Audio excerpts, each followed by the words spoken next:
Good morning. Love seeing a full group here. It looks like 33 people on, probably a couple note takers in there, but a bunch of cameras on too. Appreciate that. Brett, good to see you on camera. You're normally taking this from your car or something. I get to actually see that beard again. This is good. It's pretty glorious. Yeah, Indeed. I don't know Oh, how many Jesus. people. I don't know how many people pay attention to golf or the Ryder Cup, which was last weekend, but there's an analyst, former player on the Golf Channel called Johnson Wagner. And speaking of glorious facial hair, that guy's mustache was something to absolutely behold. And unfortunately, because the U.S. team lost, he cut it, shaved it, and he looks like a completely different person. He's unrecognizable. Brad, I'm curious, when's the last time you shaved that thing, and what were the comments? I'm going to be honest with you. I think it was around 2011, 2012.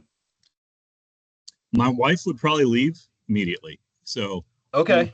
I'm going to keep. Yeah, I think that's a really good reason to keep it. I've grown a beard a couple of times, and my wife absolutely hates it. So it's a good reason for me not to grow one. I think I can find that image of him beard free. Hold my beer. I am anxiously awaiting, Scott, and as soon as you find it, please do just interrupt me wherever I am, share the screen and the picture. I think that'll be worth it. I'll be right back. I got to Awesome. delete my social media. Goodbye. Later. Hey, Jeff. Jeff, yes, if sir. I can ask you a question. I'm looking You at may. I turn my camera on, but I've got a black screen. I'm not quite Yes. sure if you guys can see me. Andrew, we cannot see you. Exactly. Probably whoa. something. If you Phil. have if you're on your laptop, move the switch thing at the top by your camera. It's like a little slide thing. Yeah. Go from right to left. Standard yeah. blur. Is that what you all would prefer? Yeah, it's a standard blur, but your camera is covered. Just slide it to the left. No. Okay. Let's try this. I'm just trying to participate. Oh, we've got a background now. We've got multiple backgrounds now. Yeah, we're not sure what's going on here. This is not working out. Anyway, just note that I'm here. How about that? And Andrew, I'm seeing some clouds and maybe some apple blossoms or something moving in the background, but no you. Well, it is fall, you know. Andrew will henceforth be known as the Invisible Man. Thank you. We're gonna call it that. Sharing my screen here, Or you guys can call him Spritzer. You guys would be good. Spritzer. All right, there is. Spritzer. Thanks. Thank you, Scott. Yes, that is. We're gonna need some splaining as a result of that here. No, we don't. Cool. Steve Grande, I believe it's Grande. Limoncello. The answer to the question of the day. Last session, I asked about, like, what's your favorite dessert for your birthday? And I got a lot of alcoholic beverages as dessert. So if we're not going to actually eat dessert, then what do we think for after dinner beverage? Do we go for a coffee? Is it an espresso? Is it something decaffeinated? Is it limoncello? What do we have here? Double espresso. Patrick doesn't like to sleep. Natalia is just interested in staying hydrated. Props to you for that. Good bourbon. Say more. Big Rock. Whoa. You got it. I like it. Got a glass of red wine. I like a really good bourbon, maybe a high rye, maybe just a straight rye whiskey. Eagle Rare, Blanton's. Yeah, familiar. Weller's. Familiar. Keep talking. Keep talking. Anybody else? Steve, to your point about limoncello, when I was in Italy, this was almost 10 years ago. I was there with my wife for our anniversary, and they brought us limoncello. We have to compare notes about the trip. But one of the things that I've found is that a lot of the limoncellos that are available here stateside have a lot of yellow dye in them. And the yellow dye actually raises my resting heart rate like 30 beats per minute. I cannot sleep until that stuff runs through my system. Wow. Took me a while to figure out that was the issue. Yeah. But yellow dye and the yellow number 5 and I do not get along very well. Who'd have thunk it? Yeah, it was funny story how I learned that. But anybody else? Ken Yeager, it was your birthday not too long ago. I think our last session, right? What's your? Are you just a water guy after dinner or decaf You know, I coffee? mean, if it's the dessert and the alcohol thing, I'd say port and chocolate is a good combination. It's Okay. good. Nice glass of port and any kind of Dark chocolate. Dark I like chocolate. that. Yeah. So, I like that. Cool. Well, I want to bring us back. We've got some stuff to go into today that I'm actually really excited to share with you because I want to build on what we've already talked about. I want to take another step. But before we do that, I'm curious. Please speak candidly. Please speak freely. Your thoughts on the first two sessions together. I know it's been a couple weeks since our last session because we had a break in there. I was unavailable last week, so we kind of missed an extra week. But just initial feedback on the first couple of sessions. There's a lot of introspective work that we're trying to do. I'm just curious how you all received that. If I could comment, I think Please. I think it's great hearing other people's stories Mm, as to so it's a shared community. So there's that. Thanks for saying that, Andrew. You're actually picking up on exactly what I was hoping you would pick up on. Anybody else? Yeah, I was going to say something similar is, the stories of, I was in the industry for a long time, but not in the sales side of it. So hearing the stories of, we got a few pages here written down of things that people have said in here. And it's interesting. It's good to hear. It's valuable for, especially somebody like me that's just getting into this side of the industry. Steve, if I could keep you here for a minute, what is it? The stories are great to hear. They make us smile. Sometimes they're heartwarming. Sometimes they're inspiring. What has it inspired you to do? I think just the outlook on, how you approach clients, how, new clients or existing clients. Some of the stuff I've written down, and just know your customer, get to know them better. What do they like? What's important to them? Somebody said that last session. I wrote that down. Quite a few things, price and quality, comparisons. There's something that, sales are built on relationships, just all this kind of thing. And it just helps me to, I guess, form my own strategy of, there's lots of different things out there, and maybe the same as, when I was, let's say, starting off in the kitchen. You learn a lot of different ways to do the same thing from different chefs or cooks, whatever. And, Sure. You eventually you take what works for you. But it's good to have a little bit of input from, a lot of different sources because, the more the merrier, right? And then you can kind of form your own path, so to speak. So, something like that. Yeah, well, there's momentum that builds behind this, right? When we realize we're not crazy, there's other people that feel this way too, right? Not that everybody feels like they're crazy, but you have these intuitions sometimes as salespeople. And I want to talk a little bit more about intuitions in a minute, but you have these intuitions as salespeople. And when you have other people who share similar feelings, similar stories, it builds momentum behind that. And it lets you know that you might be onto something, and it lets you know that might be worth pursuing. And that is absolutely the direction that we're going here today. We're going to flip the script a little bit. We're going to go to the other side of the coin. Lamonda, I want to hear from you first. So for me, these meetings have been, I don't really get much interaction with the rest of the group. So it's been really good to know who I can and can't, listening to everybody, know who I really need to reach out to help me in the areas that I feel like I need to grow in. So that's what these meetings have done for me. Awesome. What's one room or one space where you feel like you need to put some effort now as a result? You said you learned some ways where you feel like you need to grow. Like what's one of those ways? Asking for a friend so I can make sure we get there. So for me, the sales side, the outside sales side is pretty new for me. So just the direction and the approach. I've listened to a lot of the main people who've been speaking up in these meetings. I've kind of been writing down names of people who I can reach out to afterwards to kind of help me, guide me with my approach to make sure that I continue to grow. So that's why this has been helpful for me. Awesome. Thanks for sharing that, Lamonda.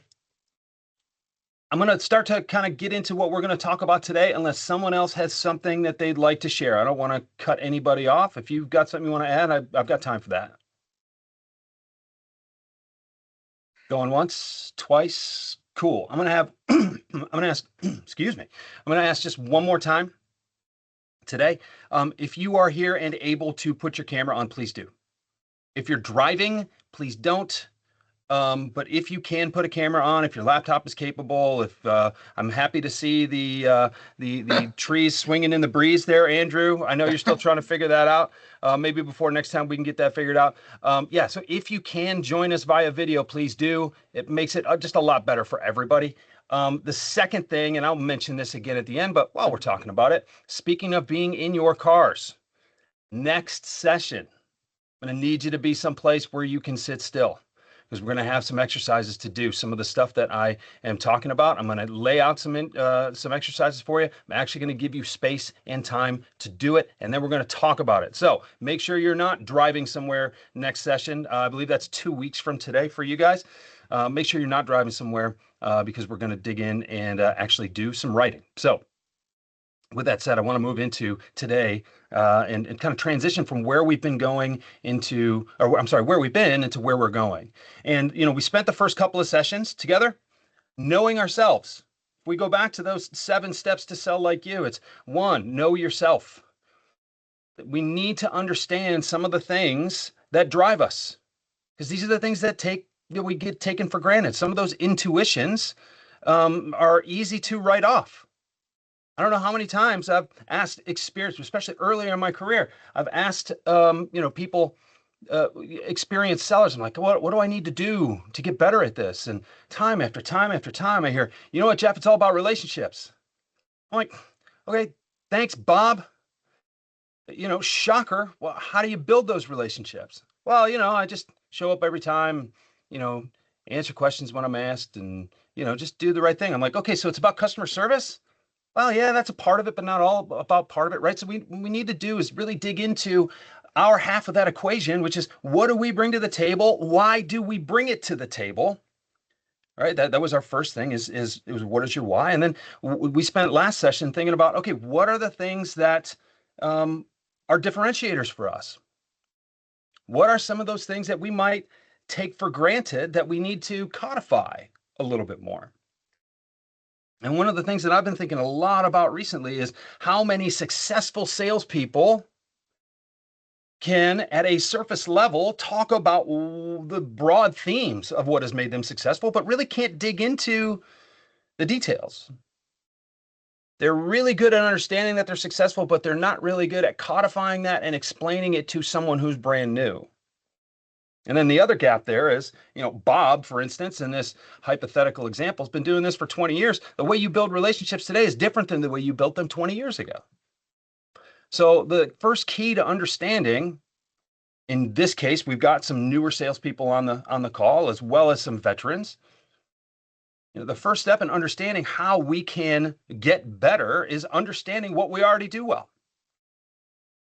Then we codify it, we modernize it, we evolve. And then the younger or less tenured salespeople in this room get at least a little clearer idea of what they need to do specifically in order to build those relationships, in order to have those successful careers. That's what we're here to do. So the first half of that was knowing ourselves. Andrew, I'll come to you. I don't know if you were just clearing your throat, if you had something to add. But the next thing we need to do is understand our best customers, and that's what today is all about. And we need to understand. Yeah, go ahead, Andrew.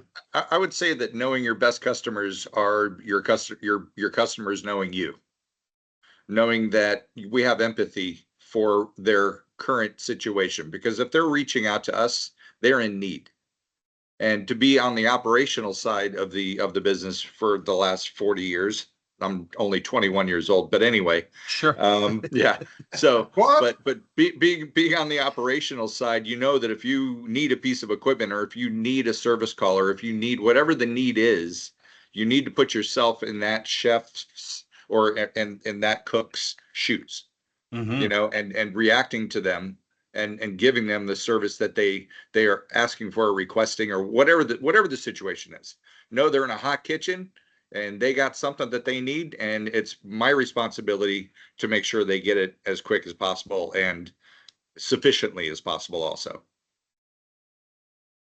Great call out, because we're going to talk specifically about empathy today, and specifically about, you know, I suppose I can stop sharing my question of the day. We're going to talk specifically about empathy today and some of the things that are on their minds, right? Because believe it or not, you know, whether we like to admit it or not, you know, the people we're trying to reach, our best customers, they don't wake up every morning thinking about a new stove. They don't wake up every morning thinking about a new walk-in cooler. They don't wake up every morning thinking about smallwares and tabletops and things like that. Those are things that come up, but their primary drivers are what we need to be able to tap into. And we're going to talk about that specifically today. I will just continue to, or I'll wrap up my intro here and say that I built these slides with a lot of your responses from the survey. Thank you. A really good response to the survey.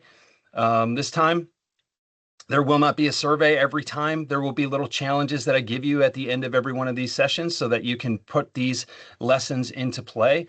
But you know, I really appreciate the survey responses because it helps me understand exactly where you are, so I know where to start, so I can guide you to where I think you can get better.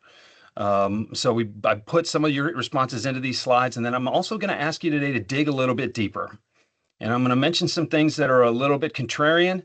And you know, the challenge here is for you to think a little bit more specifically, and a little more intentfully about where your best customers are coming from.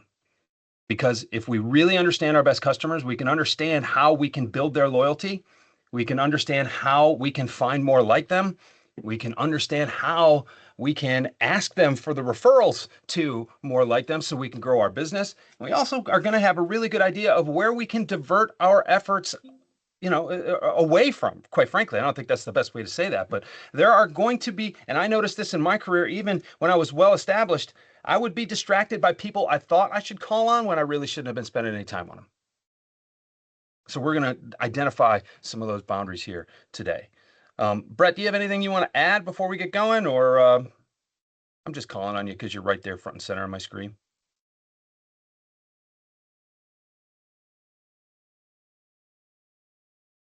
No. No. Not yet. So very good. Very good. So today's session, know your best customers. And before Scott Hall gets upset with me, know your best partners. good job, Jeff. I don't care if it's a walk-in. I don't care if it's an existing account. I don't care if it's someone who is calling in on the phone. I know we've got multiple types of salespeople and multiple branches here. This is vital.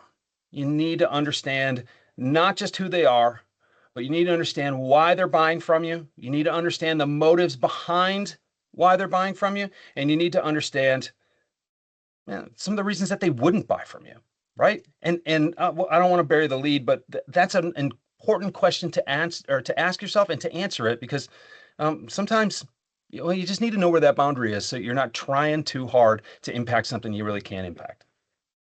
So turn it over to you. Who are your best customers? We got 43 responses from the combined group here, and I saw messages or answers that ran the gamut. So I'm curious for you all. Who are your best customers? How would you describe them? Jenny Wyndham, you're like right next to me on camera, on your phone, in my screen here. You're looking right at the camera. I'm going to ask you, who are your best customers? My best customers are the ones that call my personal cell phone, and they don't ask for what's the cheapest. They want to know what the best is. And I feel like loyalty goes a long way on our end and on the customer's end. And sometimes I feel like even if we're a little bit more expensive than what they can get it for, the loyalty between the salesperson and the customer seals the deal. Awesome. Thanks for that. And thanks for responding when I put you on the spot. Gracie, you have your hand raised. Hi. I was literally going to say almost pretty much what she just said. She took the words right out of my mouth. But I would say pretty much a customer that you can have that relationship outside of just buying a product. And I think that's very valuable between you know, the relationship that you build basically, and when they can rely on you for other stuff other than just products as well. So they know that they have that trust between you guys have that trust between each other to where they know you're not going to screw them over for a high margin. They're trusting you. They're going to come to you for any products because trust goes a long way when it comes to a customer. Agreed. Thanks, Gracie. Of course. I've got a comment. Thanks, So Andrew. I've got Holiday and Club Vacation down in Kissimmee, and they have a freezer. It's a reach-in that has been going down. And so I went over to the property, and like I said, in our earlier times together, that I don't want my customer to call, a service guy. I want them to call me so that way we can work this out together. So with this reach-in freezer, I shot the QR code, and I found out that Ed Don sold them the freezer back in 2024 December. So it's not even, and it was actually Leslie Gilmartin that we were having a conversation at a conference. She was like, well, why don't you just, get it fixed? I'm like, well, I didn't sell it. She goes, yeah, but that doesn't make a difference. You can still reach out and you can get it corrected for them. So that was valuable. I appreciate that. But at the same time, it's not even my freezer, but we're getting it fixed. You know what I mean? So that's relationship management in a nutshell. It is. So how does that describe the customer? Well, the customer knows that they can come to me to get the job done. Got it. Eric, I see you with your hand up. So the question is, who are our best customers? Yeah. So I look at customers that kind of share the same values as I do as far as wanting to grow my business. Same thing with customers. I'm looking for customers that want to continue to grow, customers that want to buy the latest and greatest equipment. They don't want to buy used equipment. They want to buy new. They want to keep up with technology. They want to add new locations. Those are great customers. And then just being a little silly, customers that pay their bill are always the best customers as well. I'll tell you what. Say that too. There you go. Nothing silly about that. Nothing silly about that. Ken, I see you have your hand up, and I see someone else had their hand up too. I want to come to you in a second, but before we go deep, and I like where you're going deep here. I'm just gonna work through the slide here. I started on a little bit higher surface. How about people in healthcare, chain restaurants, maybe independent restaurants, and then hotels and hospitality, right? But again, Ken, I want to come to you. Let's start up here first, and then we'll dig in. I like that we're talking a little bit more about psychographics here. Here's how our customers like to deal with us. I'm looking for someone who can trust me. My best customers trust me. My best customers don't beat me up overpriced. They understand I have a business to run too. Like, that's great. I don't want to tell anybody no. I don't disagree with any of it. I just want to make sure that we don't get too far ahead of ourselves here. I started with, here are the categories that we're serving here. So we'll and then I want us to dig deeper, which we've been. So Ken, why don't you go ahead and now that I've got us caught up, let's go ahead.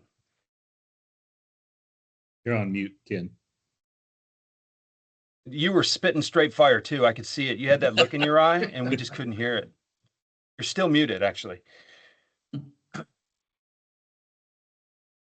Sorry about that. There we go. No, it just seems like everybody had kind of the same reoccurring, and what I can't remember if I filled the survey out or didn't, but my best customers, like the earlier person said, I answer the phone, I listen to them, and then I deliver results pretty much. And so the repeat customer probably is where I draw a lot from, and I think everybody does. That's what we are. We all want repeat customers, and Bradley Gilmore, one of my better customers through different, restaurant groups that he's been with, he said, "You always answer the phone." I said, "Well, I do that because number one, even if I'm not really available to give them an answer, I mean, I've answered the phone sitting on a beach before.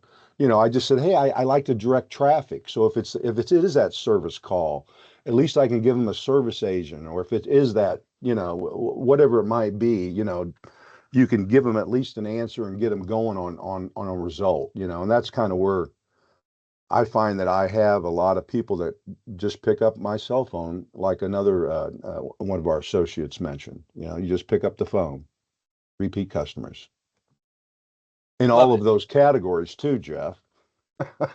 Yeah, well, Uh, the reason I went back to the category, because I don't want to skip this point. How many of you call outside of these 4 categories?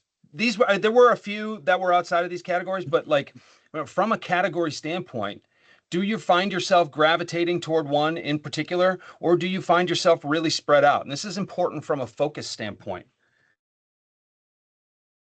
It's interesting because in my world, I'm mostly hotel hospitality, resorts, Mhm. but I've grown further into the golf club, country Mhm. club, vertical. So, and I'm bringing on Heathrow Country Club and Legacy Country Club. They're about to do a $10,000 order with China Glass and Silver with me, but you know what I mean. It's like it's everywhere. I mean, we're in Orlando. Yeah, I mean, it's everywhere. So but I'm happy to be able to service those verticals. That's for sure. Thanks, Andrew.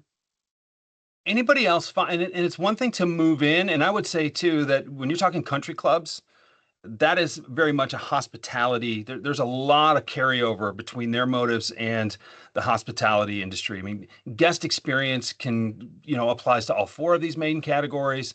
And so we're in the hospitality business. But when you think about the constraints, when you think about the pressures, when you think about margins, when you dig in a little bit further to these categories, as we're going to here, you find that their motives vary a little bit differently, or vary a little bit. And you find that, again, when I think about what is the thing that I wake up in the morning thinking about every day, that's going to be a little bit different as well. But I saw one of the survey responses said high-end grocery stores, which I thought was really interesting. Does anybody else have something that's maybe not on this list that they'd like to share? Schools. Yeah, I was going to say Schools. universities. Yep. University. Yep, that's and one. K to 12. Yeah. Mm-hmm. General contractors and architects. General contractors and architect. Yep. Okay. I see that. I see that. Is that your primary? Would you say that's your primary customer, or just something that you've got a couple of feelers out there and you have some relationships? It's probably a quarter of my business. Okay. Cool. Cool. Thanks, Joe. And I might come to you as we get in here a little bit to kind of flesh some of these things out, because that was not a full category that I fleshed out for this, for this exercise. Natalia.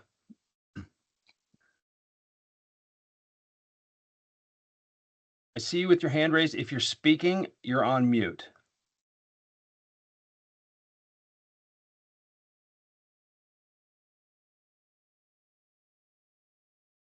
Natalia, I will come back to you if just drop something in the chat when you're ready, because we can't hear you. It's important to know that we have some sort of vertical, right? And Joe, knowing that a quarter of your business is in general contractors, and I get that because they're building out a restaurant, they're going to come to you. They're going to need specs. They're going to want to know what size, what are the regulations. I mean, obviously they know the codes, but having you to be an asset to them, and them to be able to bring you in as their favored service and delivery partner for this stuff is really valuable. I like that. You're kind of going way up the supply chain there, but what I want to introduce and where I want to go with this is that every one of these categories is going to have a slightly different motive, and they're going to have different priorities on their mind every day. And the reason I keep coming back to these priorities is when if you can show them that your thoughts and your concerns are in the same place that theirs are, that's where that loyalty, that's where that trust comes from. Anybody can pick up the phone if they call. Anybody can offer them multiple options for their smallwares when they call. Anybody can sound like an expert, but do you really get them, right? That's what we're looking at. Steve Grand has their hand raised, but you don't look like Steve, so I'm just going to let you introduce yourself. Good morning. I'm Natalia. Sorry, my camera or microphone don't work, so I'm stealing Steve's for a moment. But as I was trying to say, I'm fairly new to this industry. However, I am the only one that speaks Spanish here in our office. And my best customers have been the Hispanics with food trucks who are referring me to all of their food truck friends. And so that's been my best experience and very fun also. Talk about leaning into a differentiator and finding real value there, because there is that food truck community, they look out for each other. And if you can be the one that, quite literally speaks their language, we're going to talk about figuratively speaking their language, but quite literally speaks their language, you've got a leg up in rapport and that nobody else has. What a great thing to lean into. And I would press, I would not press those relationships, but I would lean further into that vertical, if you will, as much as you can. You're obviously probably not going to be selling them a ton of, China and tabletop stuff, right? But what you can help them with and the resources you can provide them, you can become absolutely indispensable, more so than you already have. So thank you, Natalia. I appreciate that. Thank you. So when we dig deeper, as many of you already have, these are people that keep coming back to you year over year. We're looking at who are our best customers. They're partnership minded. They trust us. They appreciate the expertise. My question is, and these are the answers again that you gave me to why would they buy. But where does that come from? Where does that trust come from? How is it that you know what they need? How is it that they know you'll take care of them? The first time they call, they're hoping for this stuff. If you were going to go to somebody brand new, if you needed to grow your business, as I know everybody does, we either need to get more out of the customers that we have, or we have to find more customers. How do we do that? What are we tapping into in order to grow the book, so to speak? Right?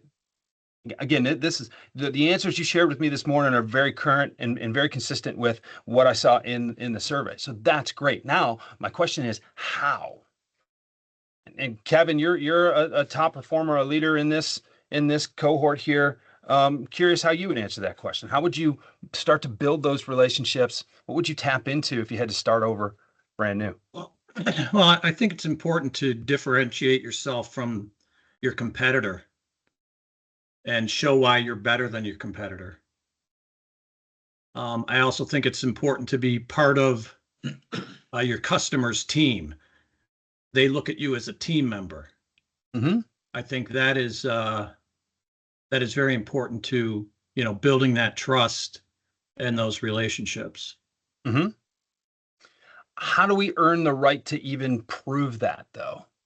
Where do we start? No arguments with what you said, but let's take it a step further back in the chain.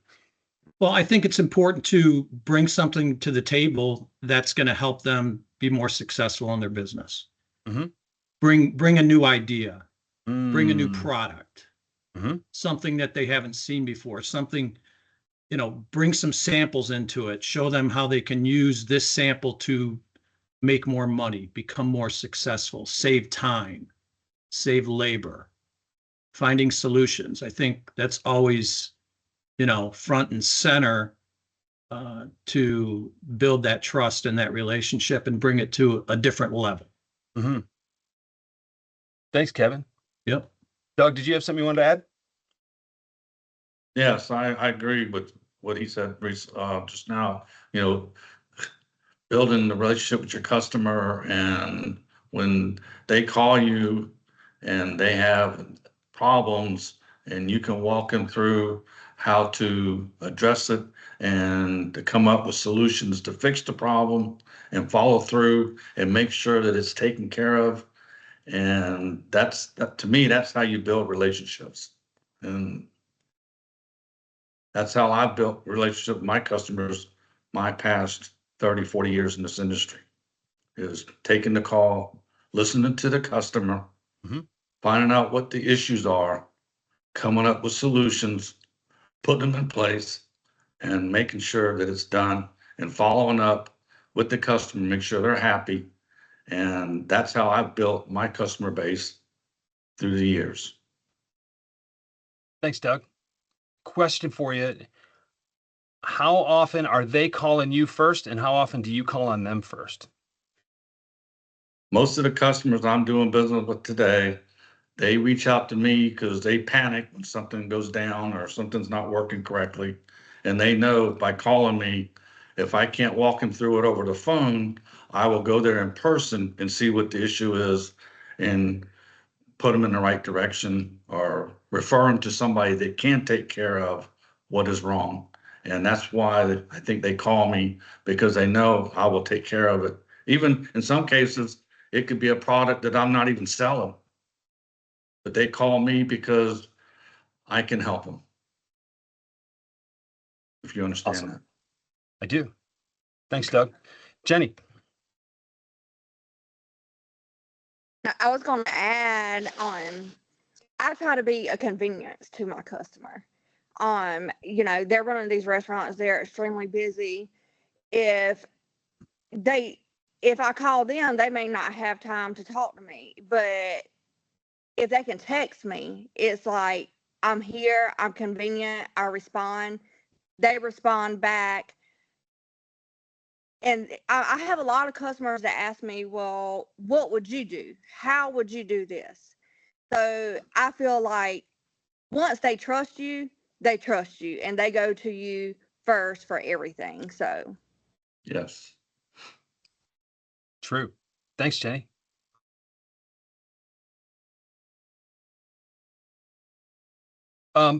I learned this early in my career, and this is a really powerful sales lesson that I learned, but understanding why somebody buys is much more important than learning how to sell them something. And we've done a really nice job of uncovering the reasons that our customers are loyal to us. A lot of common themes here. I get that.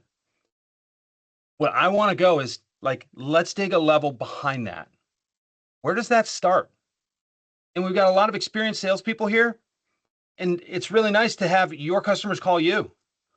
I'll tell you what, if you're a little less tenured in your territory, if you don't have that personal brand, if you're knocking on doors trying to grow your business organically, we have to be able to give them reasons to, one, take our call before they're ever going to make a call to us. And so the lesson here, and we're going to talk about this again in a couple of sessions as it relates to opening those new doors and what good prospecting looks like and all of that.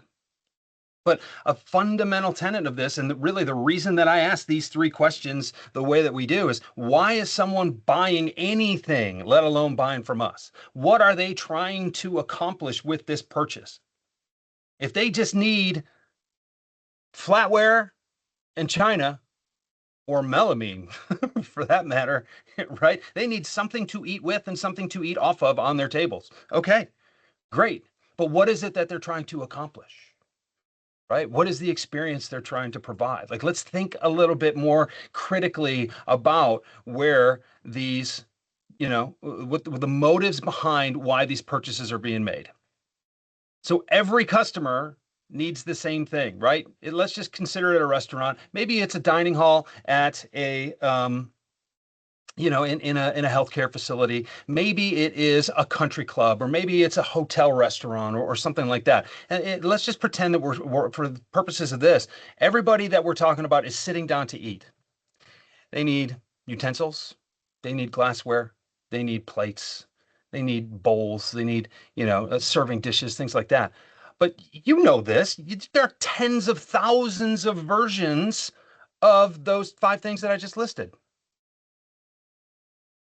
So it's not just that they need something to eat off of and something to eat with. They're trying to do something behind that. And the more we can connect, the more we can understand what they're trying to accomplish via that customer experience with the constraints that they have, because they certainly don't have all the resources in the world, the better we can connect with them, the better we can maintain that loyalty, the better we can earn that call to us, so that we don't feel like we have to chase them as often. That's what I want you thinking about here. So with every interaction that you have with your customers, what is the problem they're trying to solve? Okay, they need something to eat with, they need something to eat off of. Okay, great. But what else are they trying to do? Because, I see the same cheap silverware in every cafeteria. I don't tend to see that at nicer restaurants. So it's about more than that, right? So what's the problem they're really trying to solve? I think it's the application, Jeff. Sorry to interrupt. No, please go, Andrew. But you need to know the culinary design and what they're looking for. And I mean, it's as far like a plate, right? We can sell them a white plate, but you know what? If I sell them a green plate because because it's going to a country club that has green in the logo, you know what I mean? The application is most important. Absolutely. And so when you suggest green and you don't suggest red, what does that do for the country club? It helps that general manager, it helps that food and beverage director, whoever's making that call, it helps them say, oh, this person gets me. It's a subliminal thing. This person didn't suggest maroon, they didn't suggest navy, because that doesn't fit the motif that we have here at this club. Correct. And so now all of a sudden, subliminally, you are only making suggestions based on what you know their motive to be, which is a guest or a member experience at a club where everything feels like it's put together, because we're paying a lot of money to belong here. We don't want this to be scattershot. We don't want this to just be random. We want it to feel like someone intentionally put their thought behind this. And so the little things that you do that all add up to the priority that they're looking at, and hold on, I'll get to that in a minute. Those are the things that go to building that relationship, to building that expertise. And I'll talk about this more. I'll talk about this more when we get into prospecting, but you need to have something worth talking about, and you need to be someone worth talking to. And the more that you justify that you know what they're trying to accomplish, the more you become that person worth talking to. Go ahead, Andrew. And then what Jeff had said earlier is that with most of my customers, I will approach my email saying good afternoon or good morning, team. Because we're a team. I mean, I've got your best interest in mind. I know what you're going after. We are a team. Bay Hill Country Club, Chad Dottie, all the whole thing. It's like, hey team, here's your request for quote, or whatever it may be. But the more you use the word team, and the more you use, I don't only want to say family, but you know what I mean? It's you're more engaged with their mindset. And there are people who don't resonate with that. There are some people who don't want you to be part of their team. They just want to keep your vendor relationship at arm's length, and there are people that are just not, they're not going to respond the way you want them to. You learn something there. That's not maybe your best customer. You're going to treat them a little bit differently. You're going to have different expectations of them. Now, the ones that respond well to your team, to your family, to that kind of introduction or that kind of environment, they're the ones that you're going to be able to lean on to grow. They're the ones you're going to be able to lean on and count on for, predictable revenue, predictable orders, things like that. The empathy word comes up here too. And, what's really important to them? Again, do they align with our value prop? Do they want to be referred to as team? Do they not? What does success look like for them? And again, and going back to, it wasn't Ken, was it Andrew? Oh, no, I forget, a lot of names on the screen in front of me, but someone mentioned, yeah, I can solve that. I can fix that even though I didn't sell it to them. Can you help them beyond invoicing, right? Can you be a problem solver for them? Right? These are the things that you should be thinking about. So with every interaction that you have with them, whether they call or whether you call them, it's part of your regular route, or it is part of, maybe someone's calling you for the very first time. You have to be thinking about what are their motives behind this purchase, because it's about more than small wares. It's about more than, a range, or an oven or a cooler.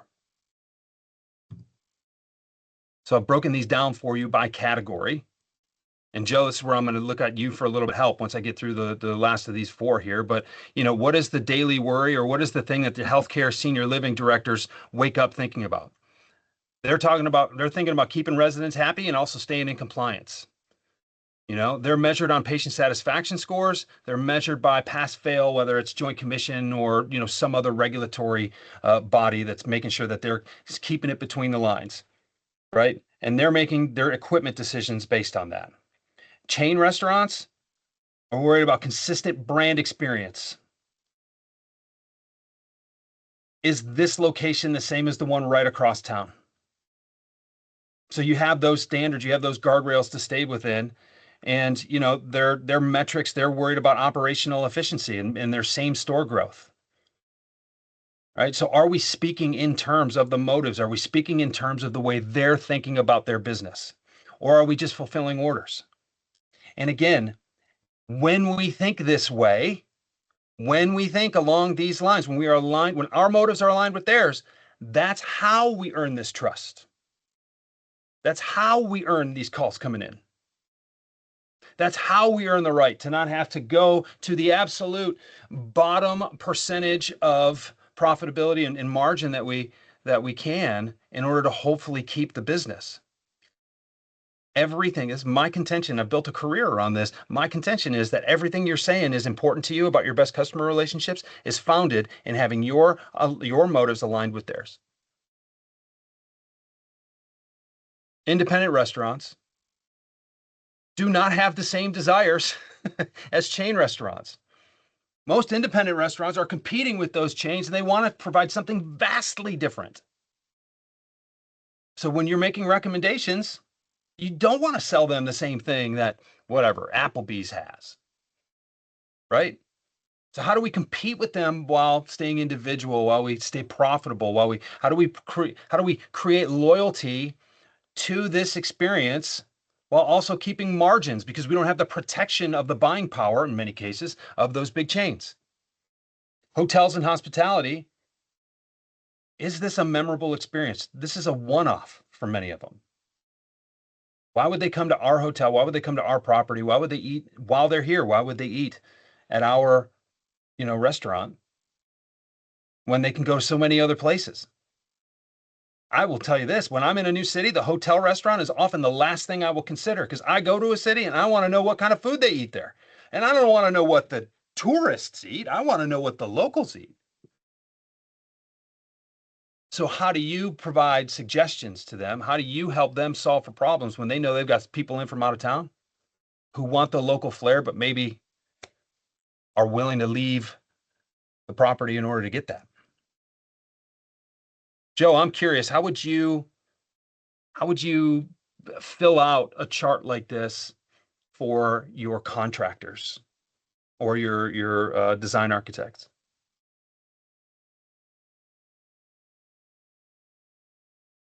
If you're still with us, Joe.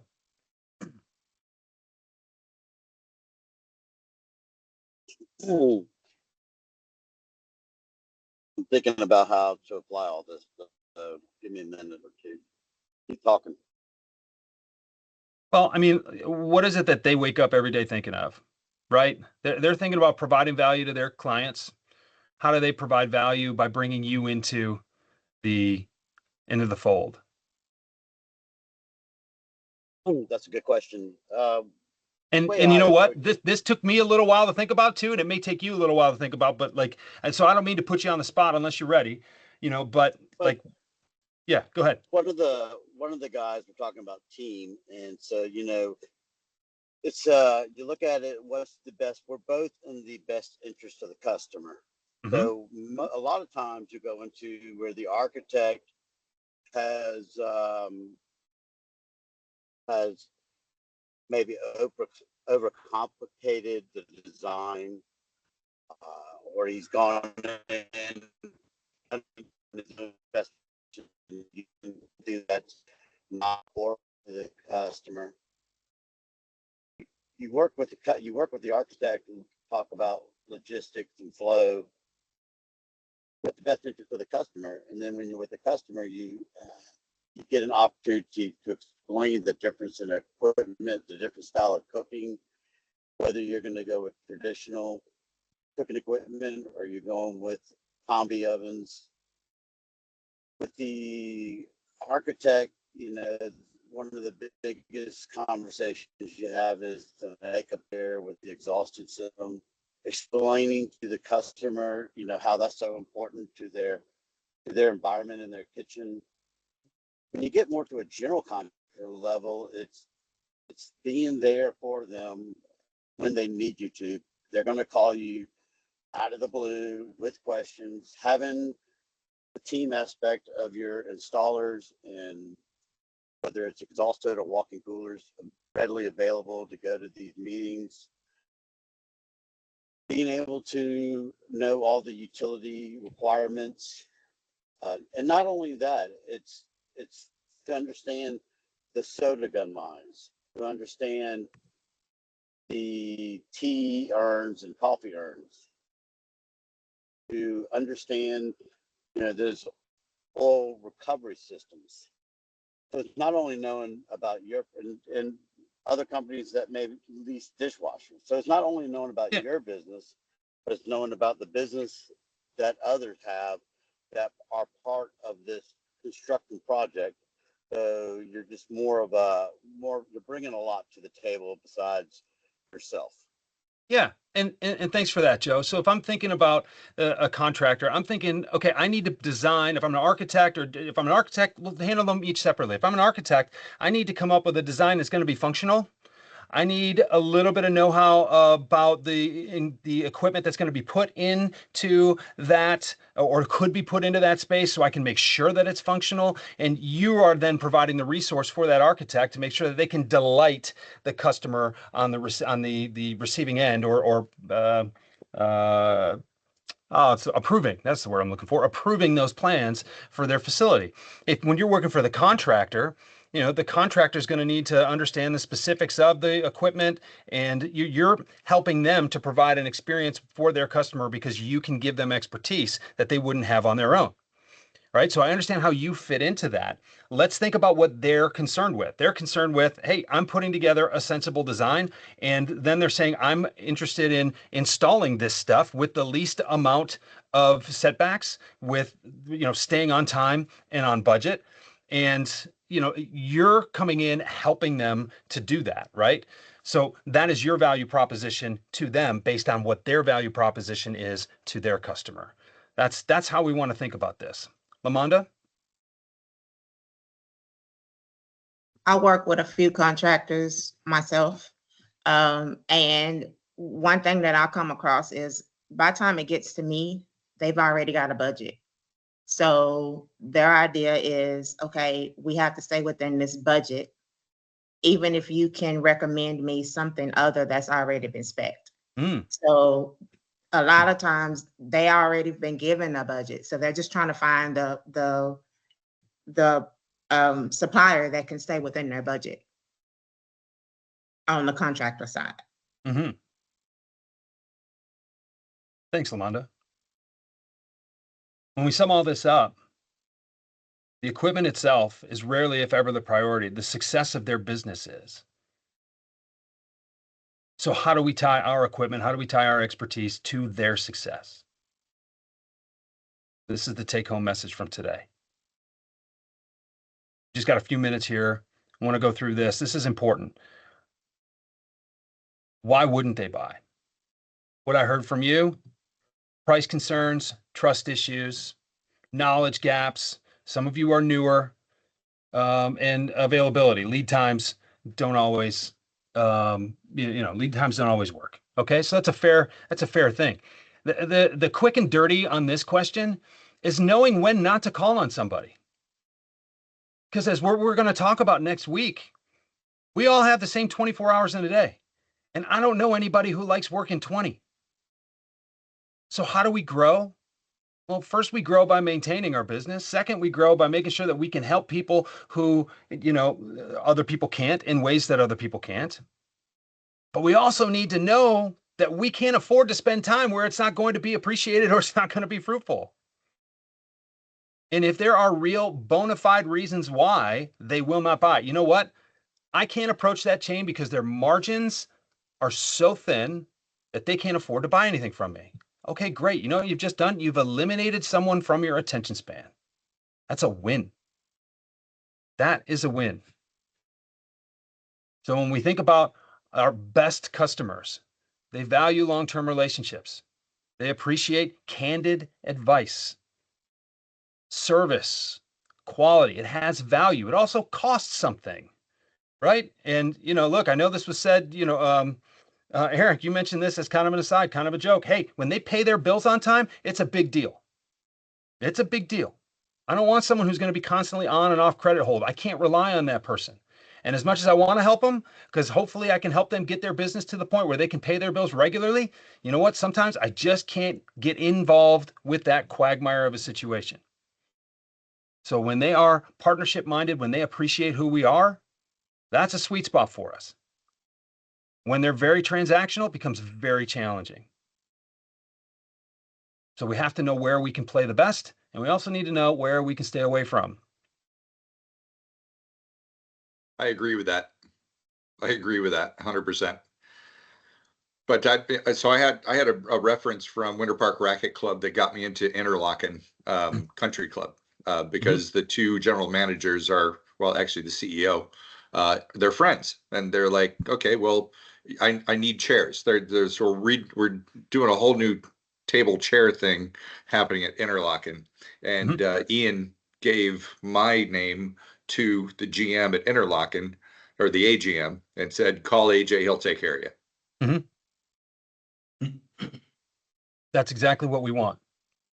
Because here's the thing, you can only squeeze so much blood from a stone, as the old adage goes.